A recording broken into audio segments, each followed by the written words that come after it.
नमस्कार बच्चों। आज मैं आपको काकी नामक पाठ जो है पढ़ाने जा रही हूँ, जिसके रचयिता श्री सियाराम शरण गुप्त जी हैं। यह षष्ठम श्रेणी के लिए है। तो श्री सियाराम शरण गुप्त जी जो है वे मैथिली शरण गुप्त के छोटे भाई थे। तो उनके भैया जो है मैथिली शरण गुप्त, नाम सुना होगा, वे बहुत बड़े कवि थे। तो इनका जन्म जो है 4 सितंबर 1895 में हुआ था और इनका जन्म जो है चिरगांव नामक स्थान में हुआ था, जो कि झांसी में है। तो झांसी के चिरगांव में, तो आप लोग अपने किताब में अंडरलाइन कर लोगे, झांसी के चिरगांव गांव में।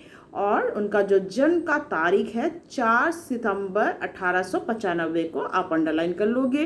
इसके अलावा उनके जो भैया हैं उनका नाम मैथिली शरण गुप्त था, उसको भी आप लोग अंडरलाइन कर लोगे। वे बहुत बड़े, देखो ये जो सियाराम शरण गुप्त जी हैं, सियाराम शरण गुप्त जी देखो, उन्होंने सिर्फ कविता ही नहीं लिखे, उन्होंने उपन्यास के क्षेत्र में भी उन्होंने अपना स्तंभ जो है वह स्थापित किया। वे निबंधकार भी थे। उन्होंने विभिन्न भाषाओं में विषयों में क्या है, उन्होंने रचनाएं लिखी हैं। उन्होंने विभिन्न रचनाएं जो है विचारों विधाओं में लेखन कार्य किया है। इनकी प्रसिद्ध जो रचनाएं हैं, उनकी जो प्रमुख रचनाएं हैं, उसको अवश्य पढ़ लेना। ये 1 मार्क्स का जो MCQ है उसके लिए काफ़ी इंपॉर्टेंट है। देखो उनमें है मौर्य विजय, अंडरलाइन कर लो, मौर्य विजय, दुर्वादल, आत्मोत्सर्ग, गोद, नारी आदि है। कहानी काकी में, तो ये जो कहानी है इसमें एक अबोध बालक का चित्रण किया गया है। ठीक है, तो ये जो अबोध बालक है वह अपनी माँ के प्रति गहरा प्रेम प्रकट किया गया है। तो यहाँ पे जो बालक है जिसका नाम है श्यामू, तो इस कहानी का मुख्य पात्र जो है एक बालक है जिसका नाम है श्यामू। तो उसकी माँ गुजर गई है और वह उसके माता के प्रति जो प्यार है वह हम देखते हैं। तो उसे यह नहीं मालूम कि मृत्यु क्या होता है। वह छोटा बालक है, अबोध है, और यही इस कहानी में प्रकट किया गया है। तो उसे जीवन का जो सत्य है उसके प्रति उसका क्या है, मतलब ज़्यादा ज्ञान नहीं है, वो छोटा बच्चा है। तो यहाँ पे उसकी माँ के प्रति गहरा प्रेम प्रकट किया गया है। इनका जो देहवासन, मतलब लेखक जो है सियाराम शरण गुप्त जी का देहवासन 29 मार्च सन 1963 ईस्वी में हुआ था। ठीक है, तो यहाँ पे जन्म, मृत्यु, फिर कि जहाँ पर उनका जन्म हुआ था मतलब चिरगांव जहाँ पे झांसी है, फिर भैया का नाम जो है, उनकी जो प्रसिद्ध रचनाएं हैं, ये सब आप लोग अच्छे से पढ़ लेना। अब मैं आपको ये जो कहानी है काकी, इसका सार पहले मैं समझा देती हूँ, उसके बाद मैं आपको कहानी पढ़ाऊँगी। तो यहाँ पे श्यामू नामक एक छोटा बालक है। वह एक दिन क्या है, सुबह सुबह उठता है। जब वह उठता है तो देखता है कि उसकी जो काकी, वो अपनी माता को काकी कहकर पुकारता था। तो उसकी काकी जो है भूमि पर शयन की हुई है और काफ़ी लोग, आस पड़ोस के लोग क्या है, उसे चारों तरफ से घेर रखे हैं और सब करुण विलाप कर रहे हैं। तो उसे कुछ समझ में नहीं आता, भाई सब लोग उसे इस प्रकार उसे घेरे क्यों हैं, घेरे हुए क्यों हैं, सब विलाप क्यों कर रहे हैं। और फिर क्या है, लोग उसे उठाकर शमशान जब ले जाते हैं तब वह अपने माँ को रोकता है और सभी से कहता है, भाई मेरी माँ को आप लोग कहाँ लेकर जा रहे हो। तब जो है, जो बड़े बुजुर्ग लोग हैं वे कहते हैं कि तुम्हारे माँ को हम लोग कहीं नहीं, वो सो रही है, तो उसे अब उसके मामा के, तुम्हारे मामा के यहाँ ले जा रहे हैं। तो किसी भी तरह क्या है, ये बात तो ज़्यादा दिन छुपी ना रह सकी। बड़े बुजुर्ग लोग ने तो बहुत कुछ समझाया कि भगवान के पास मिलने गई है या मामा के यहाँ गए हैं, पर बच्चे लोग जो हैं उनके पेट में तो बात नहीं रहती। बहुत ही जल्द उसे यही पता चल गया सॉरी, कि काकी और कहीं नहीं, भगवान राम के पास गई है। अब भगवान राम के पास गई है मतलब उसे इतना मालूम है कि काकी जो है वहाँ पे राम जी के पास गई हुई है। अब जब उसे यह पता चला कि काकी अब यहाँ नहीं है, तब वह क्या है, काफ़ी दुखी हो जाता है, उसका मन उदास रहता है, हमेशा रोता रहता है।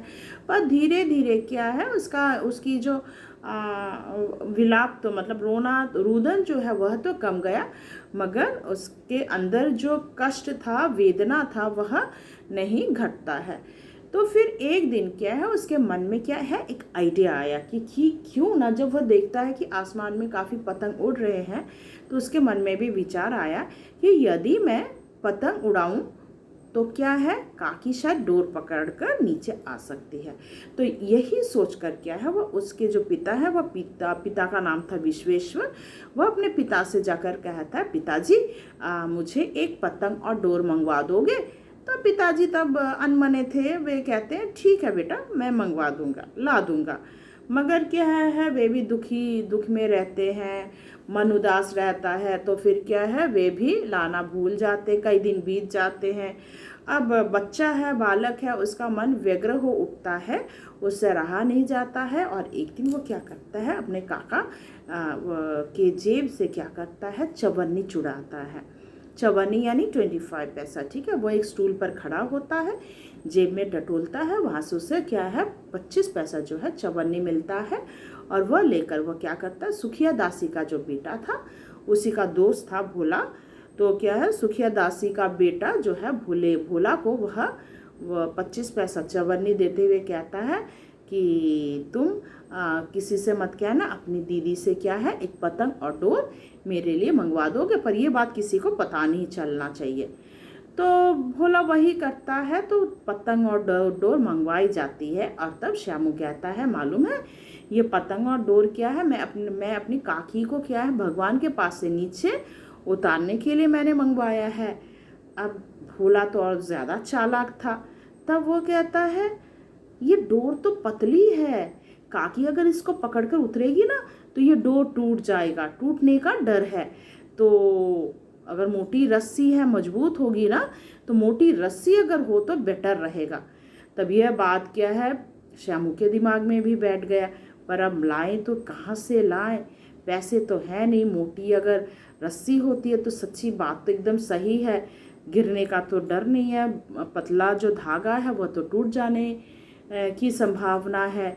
अब फिर वह सोचता है, रात भर उसे नींद नहीं आती है। फिर उसके मन में क्या है एक आइडिया आता है कि क्यों ना जिस तरह उसने चवन्नी चुराई थी वैसा ही आइडिया आता है कि पिताजी के जेब से पैसे चुराए जाए। तो वह फिर से वैसा ही करता है, स्टूल पर खड़ा होता है, जेब में हाथ डालता है, तो उसे कितना है 1 रुपया मिलता है। तो वह 1 रुपया फिर से क्या है वह किसको देता है, भोला को देता है। और क्या है उससे कहता है 2 लेकर आना, 2 मोटी रस्सी लेकर आना, बड़ा होगा ना। तो इसीलिए भोला क्या करता है 2 मोटी रस्सी लाता है। और यहाँ पे श्यामू कहता है कि मैं जवाहिर भैया से क्या है पतंग पर एक कागज़ पर क्या है काकी लिखवा लूँगा, जिससे क्या है काकी पतंग को देखकर पहचान जाएगी और उसको पकड़कर नीचे उतर आएगी। तो वह जवाहिर भैया से काकी भी लिखवा कर लाता है, पतंग पर लगाता है, सब कुछ रेडी। तो इतने में क्या हो जाता है विश्वेश्वर जी एकदम से भड़क कर सामने आ जाते, क्रोधित होकर आते हैं और एकदम से डांटना शुरू कर देते हैं श्यामू से कि क्या तूने पैसे चुराए हैं। अब क्या है श्यामू चुपचाप रहता है, भोला तो घबरा जाता है और वह क्या है उगल देता है, वह बोलता है कि हाँ श्यामू ने क्या है पैसे चुराए हैं। अब सुनते ही क्या है उसके जो पिताजी हैं विश्वेश्वर क्या करते, तमाचा मार देते, जोर से तमाचा मारते, तेरी इतनी हिम्मत, तू अभी चोरी करना सीख गया है। और यह क्या करते 2-4 तमाचा और जड़ देते हैं।